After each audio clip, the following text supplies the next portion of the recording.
एक बार की बात है। एक घने जंगल में विशाल बरगद का पेड़ था। उस पेड़ पर बहुत सारे तोते रहा करते थे। वे सभी हमेशा इधर उधर की बातें करते रहते थे। उन्हीं में एक मिट्ठू नाम का तोता भी था। वो बहुत कम बोलता था और शांत रहना पसंद करता था। सब उसके इस आदत का मजाक उड़ाया करते, लेकिन वो कभी भी किसी की भी बात का बुरा नहीं मानता था। एक दिन दो तोते आपस में बातें कर रहे थे। पहला तोता बोला, पता है, मुझे एक बार बहुत अच्छा आम मिला था और मैंने पूरे दिन उसे बड़े मजे से खाया। इस पर दूसरे तोते ने जवाब दिया, अरे, मुझे भी एक दिन एक आम का फल मिला था, मैंने भी बड़े मजे से उसे खाया था। वहीं मिट्ठू तोता चुपचाप बैठा था। तब तोतों के मुखिया ने उसे देखते हुए कहा, अरे, हम तोतों का तो काम ही होता है बात करना, तुम चुप क्यों रहते हो? तुम तो मुझे असली तोते लगते ही नहीं, तुम नकली तोते हो।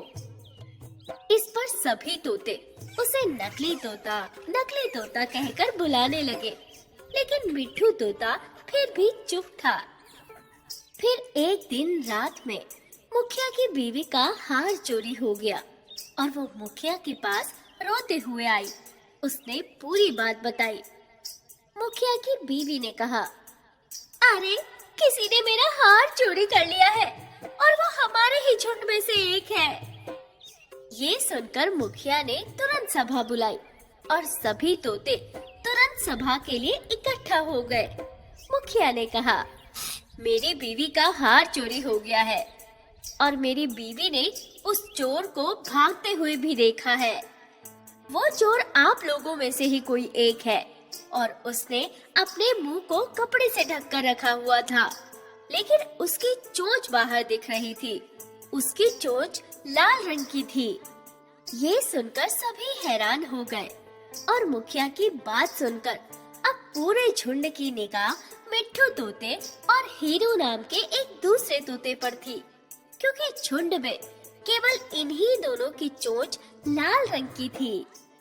फिर सभी मुखिया से चोर का पता लगाने के लिए बोलने लगे, लेकिन मुखिया ने सोचा कि ये दोनों मेरे अपने हैं, मैं कैसे इनसे पूछ सकता हूँ कि तुम चोर हो क्या? इसलिए मुखिया ने एक कौवे से इसका पता लगाने के लिए मदद ली। असली चोर का पता लगाने के लिए कौवे को बुलाया गया। कौवे ने लाल चोंच वाले हीरू और मिट्ठू तोते को सामने बुलाया।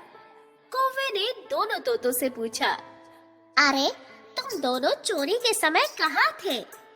इस पर हीरू तोता जोर जोर से बोलने लगा, अरे, मैं उस दिन बहुत थक गया था, इसलिए खाना खाकर मैं उस रात जल्दी ही सोने के लिए चला गया था। वहीं मिट्ठू तोते ने बहुत धीमी आवाज में जवाब दिया, मैं उस रात सो रहा था। इस बात को सुनकर कौवे ने फिर पूछा, अरे, तुम दोनों अपनी बात साबित करने के लिए क्या कर सकते हो?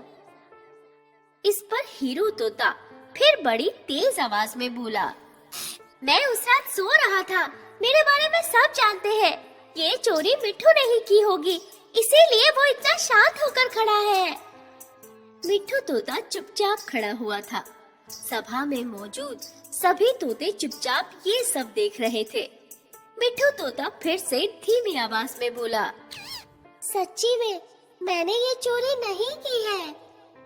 इस बात को सुनकर कौवा मुस्कुरा कर बोला, ये लो, चोर का पता चल गया है। ये सुनकर मुखिया के साथ साथ सब लोग हैरानी से कौवे की ओर देखने लगे। कौवे ने बताया, चोरी हीरू तोते ने की है। ये सुनकर मुखिया ने पूछा, आप ये कैसे कह सकते हैं? कौवे ने मुस्कुरा कर कहा, अरे, हीरू तोता जोर जोर से बोलकर अपने झूठ को सच साबित करने में लगा था, जबकि मिट्ठू तोता जानता है कि वो सच बोल रहा है, इसलिए वो अपनी बात आराम से कह रहा था। वैसे भी हीरू तोता बहुत बोलता है, उसकी बात पर भरोसा नहीं किया जा सकता है। इसके बाद हीरू ने अपना जुर्म कबूल कर लिया और सभी से माफी मांगी। मुझे माफ कर दीजिए।